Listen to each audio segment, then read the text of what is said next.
Why I stopped running. So I've wrote down a list of pros and cons about this. So here we go. I stopped running in December 2019 after a race called the Sealy Cup. It's one of the biggest 10k races in Northern Ireland, if not the biggest.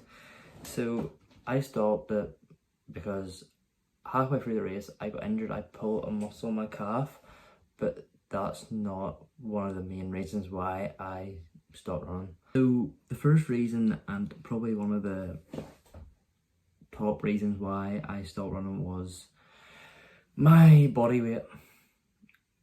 I wasn't happy with my body weight.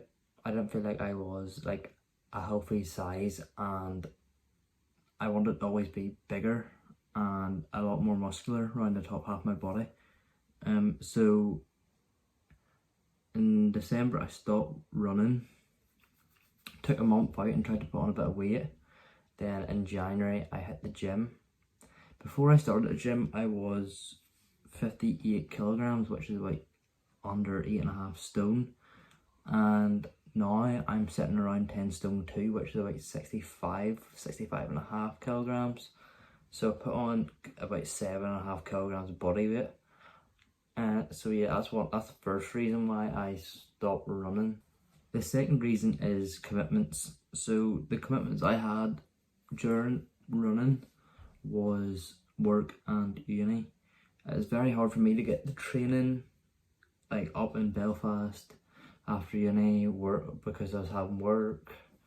It's very hard doing all that stuff along with running 6 days a week, going to the gym twice a week, just always being up in Belfast. So if I lived in Belfast for uni, I think that would have helped me being able to go to training instead of going down from home from Belfast to go back up later on that evening, because I have class at 9, finish at 11, then go home and then come up at 6 or 7 o'clock at night, and then not being home for 10 o'clock. Saturdays I'm always working, so I couldn't like get to like an important session Saturday. So that's another reason why. Another reason is I potentially wanted to try something new or go back on something that I always loved, which was football. I always loved kicking football with my mates, playing football on a Saturday morning, which would work perfectly with my work schedule, because I could always work say 12 to 7, and then I could play football in the morning before work even started. And yeah, with running I couldn't really do that because I always had training in Belfast at about 11 o'clock in the morning, which means I always was not able to get to work for 12, because my sessions last an hour and a half, and then that's including cool down, warm up, etc. and getting home, lunch, showered, changed. Biggest reasons is in the previous season before that, so 2018, 2019 up until May, I didn't feel like I improved that much, because for what I was training and what I was doing, I felt like I was training really hard and I put everything into training and I didn't receive any results out of it. I think that's because I was mentally not strong enough. And then my coach, we parted ways in about July, August time. So I was out seeking a new coach. I stopped running between August and September, or middle of July and September. This is coming up to uni time.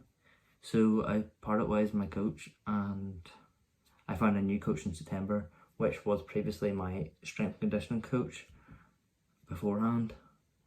So obviously there's some pros to this. I thought it's a fantastic experience being coached by two of the best coaches in Northern Ireland, which was Rami Adams and Eddie King. They both taught me so much and brought me on my running so well.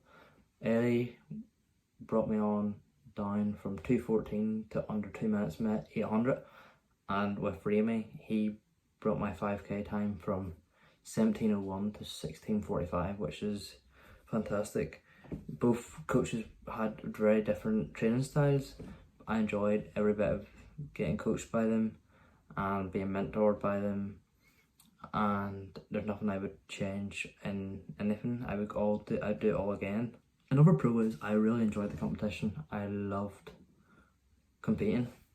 I just had a nervous side to me. That's why I didn't think I could perform at my highest ability, because I always put myself under too much pressure.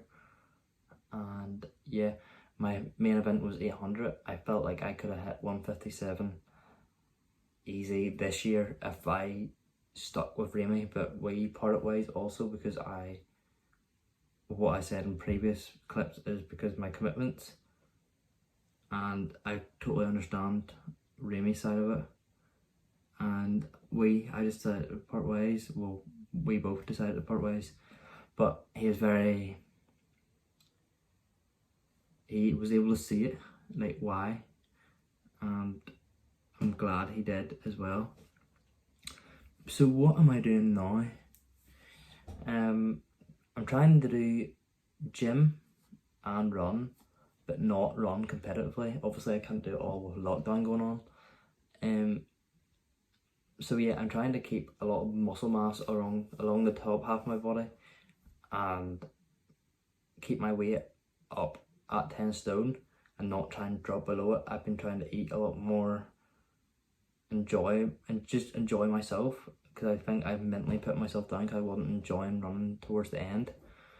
And run as well. I'm going to try and incorporate 3 runs into a week and 3 gym sessions, or maybe 4, so I can keep I would like to look a lot more muscle like toned,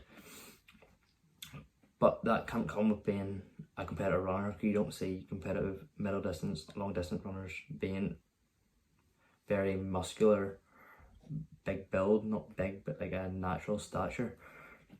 That's why I want to try and do both and potentially do football. All these aren't competitive, but it's just activities I enjoy. And if some of you don't know, I have a fitness page called Joshua Courtney Fitness on Instagram. Go give that a follow, and if you feel free to ask any questions about this topic or how to get into running, what I'm doing now, anything else, I'll go into more detail with it. But that's all I feel like I needed to say about why I stopped running. They're the main reasons. I don't really have any other like small reasons. But yeah, I hope you all enjoyed the video. Make sure you leave a like and subscribe, and let me know what you would like to see next. Maybe that's a running session, which I used to do, a gym session, a core session.